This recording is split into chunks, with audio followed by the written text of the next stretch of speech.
We're hitting that final stretch before the election. Early voting ends tomorrow at 5 p.m. and any absentee ballots need to be received by elections offices by 8 p.m. on election night. That's Tuesday, November 8th. Well, an increasing number of Idahoans opted to vote by mail this year. It's set to be another busy election day at the polls. You may have heard some political candidates asking for people to sign up to be poll watchers or poll challengers. Our Jake Garcia has more on what that is and how it works. It's important to understand that they are a normal part of elections. So what is a poll watcher or challenger? They are an observer.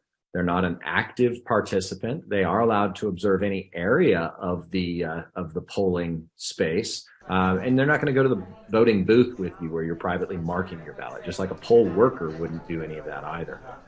Poll challengers, on the other hand, you're only going to see at one location in the polling location, and that should be at the check-in table, because their responsibility is to challenge on behalf of a party an individual's registration prior to them receiving a ballot. Poll watchers and challengers are there to make sure the process is running smoothly. Candidates and parties have to officially specify who will be serving as watchers and challengers and where come election day. They had to provide that list to the county clerks earlier this week, so that deadline has passed. So not just anyone can show up and demand to be a poll watcher or challenger day of. If the county clerk does not receive the list of names of those desired to be present for the purpose of either poll watching or challenging within the time prescribed above, the clerk shall not allow the presence of such persons later seeking to serve in those capacities. So statute already contemplated those late to the party, if you will, and already has an answer for that as well. Idaho, like other states, have seen an increase in those wanting to volunteer for those positions.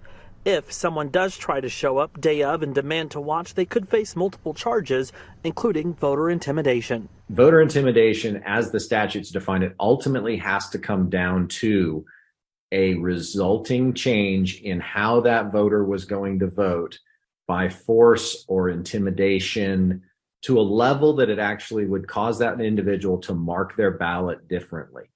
I checked with the Secretary of State's office, and there have been no voter intimidation complaints filed with their office so far. If you have concerns at the poll or feel you've been subject to voter intimidation, you can talk to the election judge at your polling location or reach out to the Secretary of State's office. In studio, Jake Garcia, Idaho News 6. You should also be aware of Idaho's electioneering laws aimed at protecting voters at the ballot box. Idaho law prohibits the following: within 100 feet of any polling place or any building where an election is being held, electioneering of any kind, circulating cards or handbills of any kind, soliciting signatures for any petition, or engaging in any practice that interferes with the freedom of voters to exercise their right to vote or disrupts a polling place. It is also illegal to obstruct the doors or entryways or otherwise prevent access to any polling place. Violators could face a fine of up to $1,000. Before every election, the Ada County Elections Office does a logic and accuracy test to make sure equipment is running properly. Election officials run predetermined test ballots through all machines that will be used on election night and watch for any errors or equipment failures. Today, more than 400 predetermined ballots were tested and all came back correctly and as expected. There's a lot of talk and a lot of questions about elections integrity and security in elections. We in this office and in this county take this incredibly seriously. We do a number of different types of testing throughout the process, both now and after the election, to ensure that everything is accurate throughout the process. None of the computers used in the tabulation process are connected to the internet to protect from any sort of threats or hacking. The room where the logic and accuracy test will now be locked until Election Day.